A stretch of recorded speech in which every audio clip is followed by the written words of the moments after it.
There is now an update on the minimum fund that you must show in your account. Saskatchewan Provincial Nomination Program has been suspended. IRCC already removed points for job offers. Our advice that if you are coming to Canada and you are coming for a 2 years program, please don't show just 1 year living expenses. There are some programs right now that will not be eligible for PGWP. Please be very careful. Hi guys, welcome back to the channel. My name is Yemisi. On this channel I make videos about immigrating to Canada as a student, permanent resident, temporary worker, temporary permit, visitor, all of those kind of videos, and I also share videos about my life living in Canada. So if these are the kind of content that you love to watch, consider subscribing to the channel and do well to let me know that you're a new subscriber in the comment section. And if you like any of these videos, please don't forget to thumbs up the video. Thank you. So I took 6 months break and now I'm back and I see so many immigration updates on my timeline, like hello. But don't worry guys, I'm here to give you the breakdown of all the updates that IRCC has been rolling out in the last couple months. So yeah, this one is very important for you. If you know that you're relocating to Canada through the express entry pathway, there is now an update on the minimum fund that you must show. That's the POF, proof of fund, that you must show in your account when you're applying to come into Canada through the express entry pathway. Don't forget that we have 3 different pathways to immigrating to Canada through the express entry. We have the Canadian experience class, that is if you are a resident in Canada, you came in as a student and you worked for 1 year post-study, or you came into Canada on spousal open work permit and you've worked for 1 year, you also qualify for the Canadian experience pathway. With that, you don't have to show proof of fund. Okay, you are exempted from showing proof of fund because again, it means that you've been working, and it also means that you have access to finances to stabilize yourself in the country.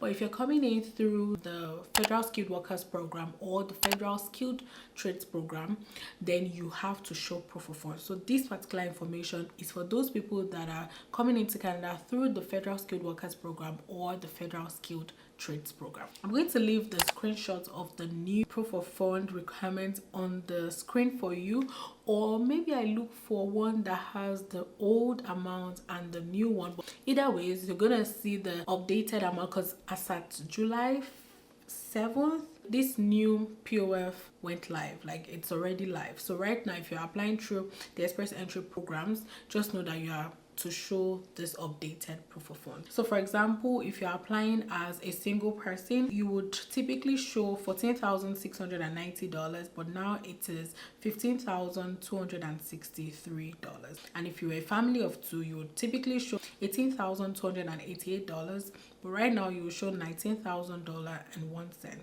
like that. So I think it's about $500 difference from the previous one, but it's still something. But anyway, I'm just trying to bring you up to speed so that you don't show less and then your application is rejected, because again, you can be rejected for any mistake or error on your part because you're not there. I mean, if you're conversant with the Canadian immigration application, you don't have like an interview for you to talk about what you want to do. Your application speaks for itself, so you want to get it right so that you don't have any issue or so that you don't get denied.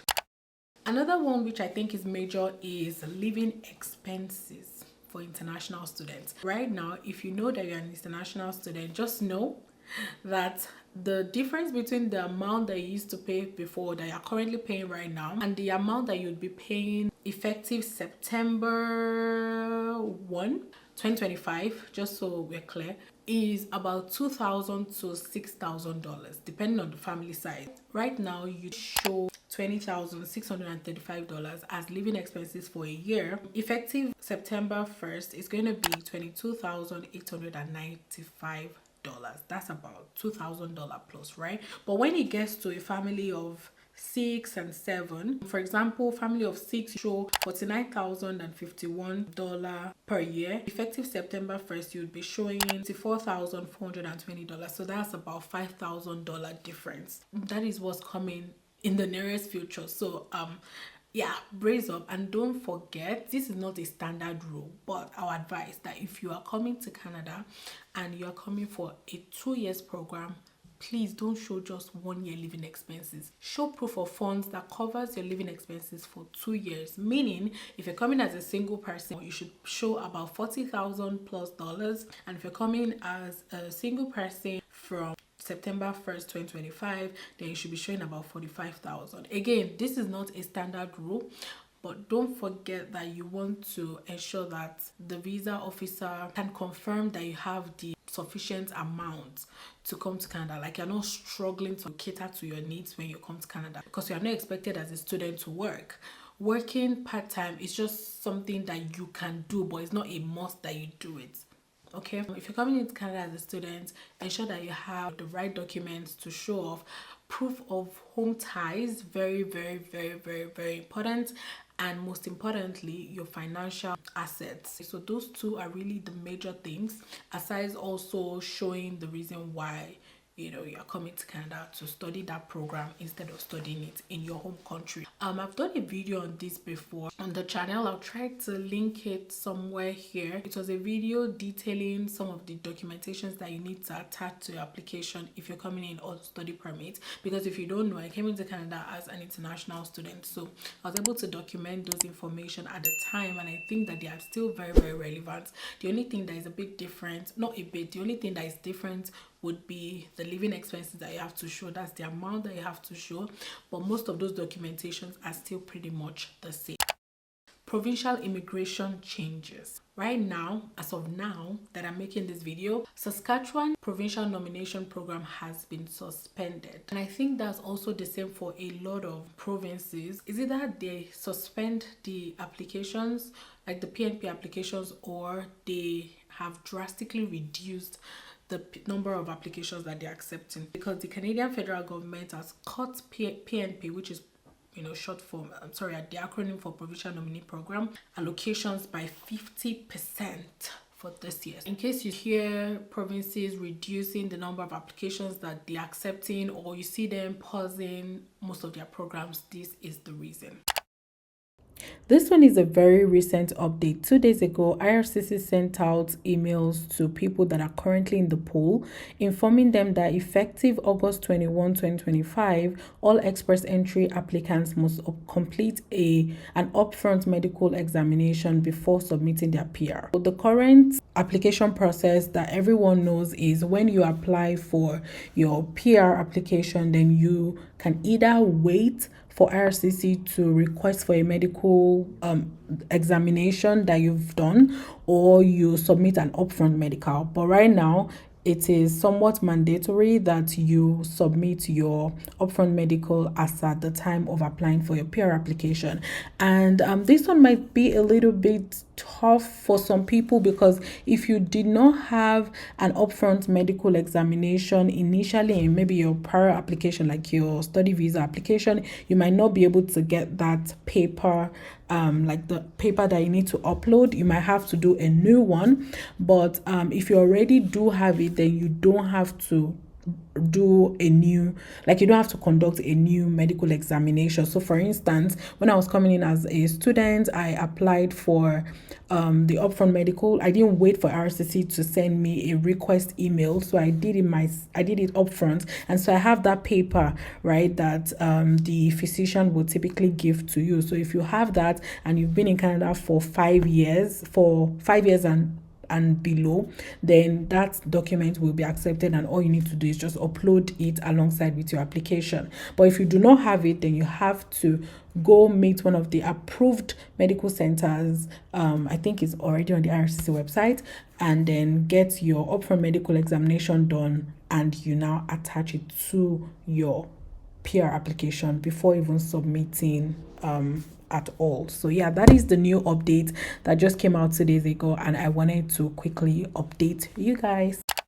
We now have new pathways to permanent residency that was announced on January 30th, 2025. IRCC announced the official launch of 2 job offer dependent immigration pathways, and these 2 have actually gone live. The first one is Rural Community Immigration Pilot Program, called the RCIP, and also the Francophone Community Immigration Pilot. The Francophone Community Immigration Pilot is kind of in alignment with Quebec, but the purpose or the goal of this one is to increase the number of French-speaking newcomers that we have outside of Quebec. For the rural community immigration program, I'm aware that a few provinces are not going through this route, but also it is basically you applying to get a job offer in certain towns or cities, like rural areas within a province, and when you get a job offer, you relocate there. There's usually like some sort of approvals that goes through, like community approvals, confirming that you actually did get a job offer within that town in the province, and then you eventually get your permanent residency. I have a link that I'll put in the description box as well. I know in Saskatchewan, the only city that is observing this RCIP program is Moose Jaw. And also here in Alberta, I can't remember the name, we have one city. We have 3 cities in BC. We have 5 cities in Ontario. So I think that's pretty much everything. I don't think New Brunswick and the rest of the provinces are doing this. Also, IRCC launched 2 pilot programs targeting home care workers earlier this year, and they began accepting PR applications on March 31st, 2025. The home care worker immigration pilots, the one focusing on childcare, and also the home care worker immigration pilots focusing on home support. I think I talked about that in my last video, like the one I made last year, because I think this announcement was made last year but was effective this year. One thing I want to even talk about, and I think that we should take this very seriously, please pay attention to Canadian immigration news. Just try to subscribe to channels that brings this kind of information to you like ASAP. Like I always tell people, you can live in Canada and not even be aware of some of this information. So if you are living outside of Canada, I believe that you should be able to subscribe or keep your alerts on certain websites so that this kind of information will not pass you by. I say this because some of these applications are launched and within few hours or even less than an hour, some of these applications will close because people are on standby. People are aware, they are ready and they're just on standby, to process the application. So please, it's something that I want you to take very seriously. I think that a lot of you are aware of this one. IRCC already removed points for job offers in Canada. So job offers are jobs that you get through the LMIA pathway, the Labor Market Impact Assessment pathway. I would have said I should explain them in detail, but it's something that is kind of scrapped right now. But initially, if you get an LMIA job in an NOC 0 job, you will get 200 points towards your points within the pool, and of course skyrockets your points. And if you get a job that is within NOC 1 to 3, then you get 50 points, which also increases your point. But right now the points are no longer there. So even if you're filling your express entry application and you include that you have a job offer or whatever, you don't get a point for that anymore. Work permits for PNP candidates can now be extended to allow eligible provincial nominee candidates to obtain an open work permit valid for up to 2 years. So this policy was set to remain in place until 2024 December, but right now it's been extended to 31 December 2025. This one is focused on people that have a valid job offer, a valid work permit, or a work permit that expired on or after May 7th, 2024. So this one is typically to allow you to keep working. So it's like an open work permit that allows you to work right now till December 31st, 2025. So it was supposed to expire in December 31, 2024, but it's now extended to 31st December 2025. As at March this year, the Canadian government has removed PGWP from some certain programs for international graduates of college bachelor's programs. This field of study exemption previously only applied to graduates of university, bachelor's, master's, and PhD programs. But right now, since June 25th, IRCC has made changes to the eligible fields of study, adding 119 new ones and removing 178 programs. So effective June, there are some programs right now that will not be eligible for PGWP. So IRCC has removed 178 programs and they've added 119 new programs. That's a lot. I hope to be able to get the link so that you can see the programs that are not eligible and you don't bother to apply, in my opinion. Prior to now, or prior to January 2025, the attestation letter, and I think I explained this in details last year, but the provincial attestation letter that you need to attach to your study permit, like when you apply for a study permit, was restricted to just people applying to college programs. But right now, if you're applying for even master's and doctoral programs, you need to show a provincial attestation letter. Okay, yeah, I know I don't talk a lot about asylum pathways on this channel, but I wanted you to just know that the Bill C2, I'm going to leave the link in the description box, from henceforth will not make certain foreign nationals eligible to apply for asylum in Canada. And this proposed legislation is still a proposed legislation, but this proposed legislation would make foreign nationals ineligible to apply for asylum if they entered Canada after 24th June 2020 and made the asylum claim over 1 year after their day of entry, or if they entered Canada along the Canada-US land border outside the port of entry and applied after 14 days. This is something that is still ongoing, but I just thought to bring it to your attention.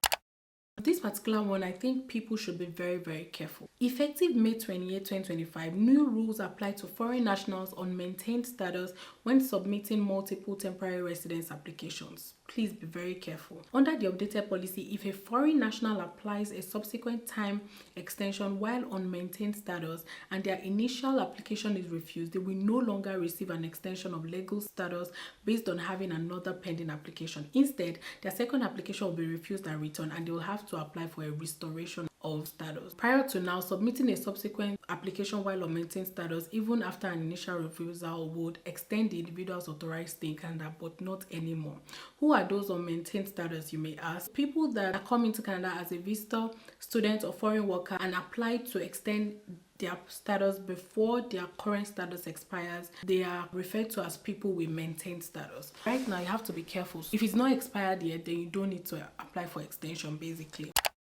Okay, the last one that I want to talk about is those that are looking to transfer schools when they are within Canada. Prior to now, you can typically just transfer to a new designated learning institution, that's a new school, on your existing study permit, and all you needed to do was just to update IRCC, right, through your online account. But right now, any international student wanting to transfer schools is required to apply for a new study permit and wait for a decision to be made before being allowed to transfer as of May 1st, 2025. So it has already taken effect. This is important to allow eligible students to begin studying at their new school before having been issued a new study permit. So you cannot just move to a new school. You have to apply for a new study permit instead of the previous style where you just alert IRCC by updating your account. These are kind of the updates that have been rolled out or will be rolling out shortly, and I wanted to bring them to your awareness. If you have any other one that I missed out, please let me know in the comment section.